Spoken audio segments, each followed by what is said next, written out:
నమస్కారం మిత్రులారా, జై భీమ్, జై కాంగ్రెస్, జై మాదిగా. నేను ఈరోజు మీ ముందరికి రావడానికి ప్రధానమైన కారణం, నా పేరు హెచ్ఆర్ మోహన్. నేను రాష్ట్ర కాంగ్రెస్ పార్టీ ఎస్ఎస్ఎల్ కన్వీనర్ని. మీ ముందరికి ఒక అంశం పైన రావడం జరిగింది. అదేమిటంటే, ఈరోజు కృష్ణ మాదిగన్న గారు చేస్తున్నటువంటి ఈ యొక్క కార్యక్రమం ఏదైతే 1,00,000 డప్పులు 1,000 గొంతుకలు, చాలా సంతోషం. కానీ దాని వెనకాల ఉన్నటువంటి కుట్రలు కూడా ప్రజలకు తెలుసుకోవాల్సిన అవసరం ఉంది.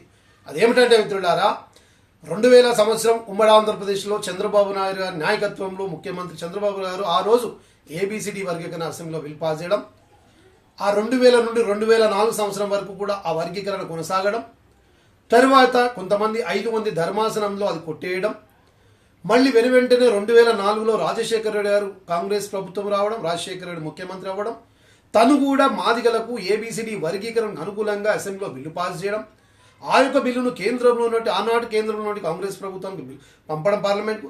అక్కడ కేంద్రంలో ఉన్నటువంటి వారు ఉషా మేర కమిషన్ వేయడం, వారు ఉషా మేర కమిషన్ వారు వచ్చి ఇక్కడ ఉన్నటువంటి పరిస్థితులు స్థితిగతులన్నీ తెలుసుకొని ఏబిసిడి వర్గీకరణకు అనుకూలంగా వాళ్ళు రిపోర్ట్ ఇవ్వడం, ఈ కాలక్రమంలో వాళ్ళు కోర్టుకు వెళ్ళడం, ఇది ఈ మొత్తానికి ఈ ప్రక్రియ నడుస్తున్న సమయంలో 2014 నుండి 2023 వరకు దాదాపు 9.5 సంవత్సరాల కాలంలో తెలంగాణ రాష్ట్రంలో బీఆర్ఎస్ పార్టీ పాలన చేసింది.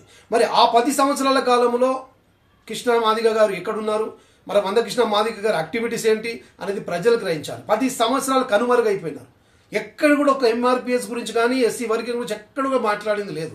కానీ 2023 డిసెంబర్లో కాంగ్రెస్ ప్రభుత్వం రావడం, ప్రజాపాలన, ప్రజలతో ఎన్నుకోబడ్డ పాలన రావడం, ప్రభుత్వం రావడమే కోర్టులో ఉన్న అంశం కాంగ్రెస్ పార్టీకి తెలుసు. కాబట్టి రేవంత్ రెడ్డి గారు మేనిఫెస్టోలో ఏబీసీ వర్గీకరణ రాహుల్ గాంధీ గారు పెట్టడం జరిగింది. దానికి అనుకూలంగా 7 మంది ధర్మాసనం ఏదైతే కోర్టులో సుప్రీంకోర్టులో ఉందో దాని కొరకై రేవంత్ రెడ్డి గారు ఇనిషియేటివ్ తీసుకొని మా యొక్క మంత్రివర్యులు దామోదర్ రాజనరసింహ మాదిగి ముద్దుబిడ్డ గారిని ఎంచుకొని వారికి నాయకత్వం అప్పచెప్పి, బాబు ఈ చూసుకరా అంటే మన దామోదర్ రాజనరసింహ గారు అడ్వకేట్ జనరల్ తీసుకెళ్ళి ద కాస్టెస్ట్ అడ్వకేట్ను పెట్టి అక్కడ వాదనలు వినిపించేసి ఈ తీర్పు రావడానికి ప్రధాన భూమిక పాత్ర పోషించినటువంటి రేవంత్ రెడ్డి గారు, దామోదర్ రాజనరసింహ గారు మాదిగల ఒక పెద్ద బిడ్డలు.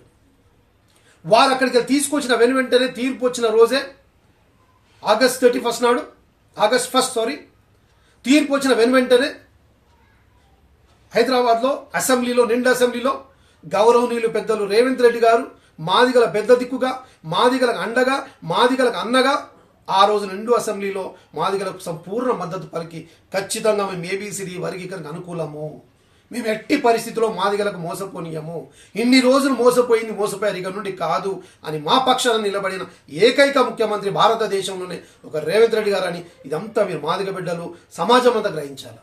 ఈ మాట ఎందుకు చెప్తున్నంటే, మొదటి నుండి కూడా కృష్ణ మాదిగన్న గారు కాంగ్రెస్ పార్టీకి వ్యతిరేకంగా, భారతీయ జనతా పార్టీకి అనుకూలంగా మొదటి నుండి వ్యతిరేకంగా పనిచేసిన వ్యక్తి కృష్ణన్న గారు. మరి ఎందుకు అంత అక్కసు కాంగ్రెస్ పార్టీ అంటే నాకైతే అర్థం కాదు. నిజంగా కృష్ణన్న మీరు ఏబిసిడి వర్గీకరణ, ఎంఆర్పిఎస్ మీకు గౌరవిస్తాను, కానీ వేరే పార్టీ విషయం వచ్చే వరకు మిమ్మల్ని ఎప్పుడు కూడా ఉపేక్షించేది లేదు. ఎందుకు అంటే మీరు మనవాదానికి, మీరు మతతత్వ పార్టీ పక్షాన ఉండి ఈరోజు సెక్యులర్ అయిన పార్టీ కాంగ్రెస్ పార్టీని మీరు దూషించడం కరెక్ట్ కాదని. డెఫినెట్లీ కాంగ్రెస్ పార్టీ ఏబిసిడి వర్గంగా చేస్తుంది. దానికి ఉదాహరణ మీకు ఇస్తాను. ఏ రోజైతే కోర్టులో తీర్పు వచ్చిందో ఆ రోజే ఒప్పుకున్నారు. మళ్ళీ వెంటనే అసెంబ్లీలో బయటికి రాగానే జస్టిస్ షమీమ్ అఖ్తార్ అని ఒక న్యాయ కమిషన్, జ్యుడిషియల్ కమిషన్ వేసినారు. దానికి జస్టిస్ షమీమ్ అఖ్తార్ గారిని ఎంచుకున్న నేతృత్వంలో ఒక కమిటీ వేయడం జరిగింది, ఏకసభ్య కమిటీని. ఆ తర్వాత ఆ కమిటీ రిపోర్ట్ తీసుకొచ్చి వాళ్ళంతా కూడా క్షేత్రస్థాయిలో పనిచేస్తూ అక్కడెక్కడ కులాకు సంబంధం లేనటువంటి వ్యక్తిని పెట్టి నిజాలు నిర్భయంగా రాసేవాడిని కమిషన్గా పెట్టి అక్కడి నుండి మళ్ళీ అసెంబ్లీలో క్యాబినెట్ ఉప కమిటీ పెట్టి ఆ ఉప కమిటీకి మంత్రి గౌరవనీయులు పెద్దలు నీటిపారుదల శాఖ మంత్రి ఉత్తమ్ కుమార్ రెడ్డి గారిని ఎంచుకొని వారి ఆధ్వర్యంలో ఇది రేపు జరగబోయేదానికి వారు రేపు అసెంబ్లీ 5వ తారీఖు అసెంబ్లీలో చర్చ పెట్టి, అసెంబ్లీలో ఈ చర్చ పెట్టినప్పుడు ఎవరు దొంగ, ఎవరు లంగ, ఎవరు ఏబిసిడి వర్గీకరణ అనుకూలంగా ఉన్నారు, ఎవరు ఏబిసిడి వర్గ అనుకూలంగా లేరు అనేది బయట పడుతుందా? ఎందుకు తొందరవాడి పార్టీని బ్లేమ్ చేయాలనుకుంటున్నావు? నిజంగా బీజేపీ స్టాండ్ పైన ఉంటే రేపు 5వ తారీఖు అసెంబ్లీలో వస్తారు కదా, అప్పుడు బీజేపీకి ఉన్నటువంటి శాసనసభ్యులు లేచి ఎస్ మేము ఏబిసిడి వర్గీకరణ మేము అనుకూలం, మందకృష్ణ మాదిగ స్లోగన్ మేము అనుకూలం అని చెప్పాలని దమ్ముంటే అట్లాగే బీఆర్ఎస్ పార్టీ నాయకులు చెప్పానండి. రేపు మీ గురించే ప్రత్యేకంగా అసెంబ్లీ 5వ తారీఖు పెట్టినాము, ఆ రోజు మాట్లాడదాం. మేము ఆల్రెడీ కాంగ్రెస్ పార్టీ ఒక దళిత నాయకుడిగా మాది ముద్దబిడ్డగా మేము దానికి సిద్ధంగా ఉన్నాం. రేపు బిల్లు పెడుతున్నాం, దాన్ని పాస్ చేస్తాం. అప్పుడు మీరు ఎటు సైడ్ అనేది ప్రజలు తెలుస్తారు. ఇది రేపు కావాల్సుకొని మీరు ఆర్ఎస్ఎస్ భావజాల కలిగిన వ్యక్తిగా అల్లర్లు పుట్టించాలన్న ఆలోచనతో 1,00,000 మంది హైదరాబాద్లో వస్తే పరిస్థితి ఏంది? శాంతి భద్రతలు విఘాతం కలుగుతుంది. అక్కడ ఎవరికైనా అమాయకులు మన దళిత జాతి బిడ్డలు మాదికి బిడ్డలకి మన జరగరాని జరిగితే ఒక కారణం బాధ్యత మీరు తీసుకుంటారా? కేవలం అట్లా వచ్చి వెళ్ళిపోతారు. అక్కడ ఎవరికేమనైతే ఎవరు బాధ్యతలు? మీరు ఆర్ఎస్ఎస్ భావజాలను దయచేసి ప్రజల్లోకి తీసుకెళ్ళకండి. బీజేపీ అంటే వాళ్ళకు ఒక సపరేటు ఐడెంటిఫికేషన్ ఉంది. కులాల మధ్యల కుంపట్లు, మతాల మధ్యల మంటలు, ప్రాంతాల మధ్యల పగలు, మనుషుల మధ్యల భావ దివాలు రెచ్చగొట్టే వ్యక్తులు వాళ్ళు. అలాంటి వెంబడి మీరు తిరుగుతున్నారు. మీ వెంబడి మాదిక సమాజం ఉందనుకుంటున్నారు. కానీ అంశం ఉంది కాబట్టి ఎవరు మాట్లాడతలేరు మిత్రమా కృష్ణన్న. ఎప్పుడైతే రేపు 5వ తారీఖు వర్గీకరణ వస్తుందో అప్పుడు మీ గురించి కుప్పాలుగా వచ్చి ఈరోజు నేను ధైర్యం చేసి నీ గురించి మాట్లాడుతున్నా.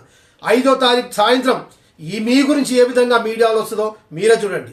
మిత్రులారా, మాది సోదరులారా, దయచేసి ఇలాంటి మాటల్లో ట్రాప్లో పడకండి.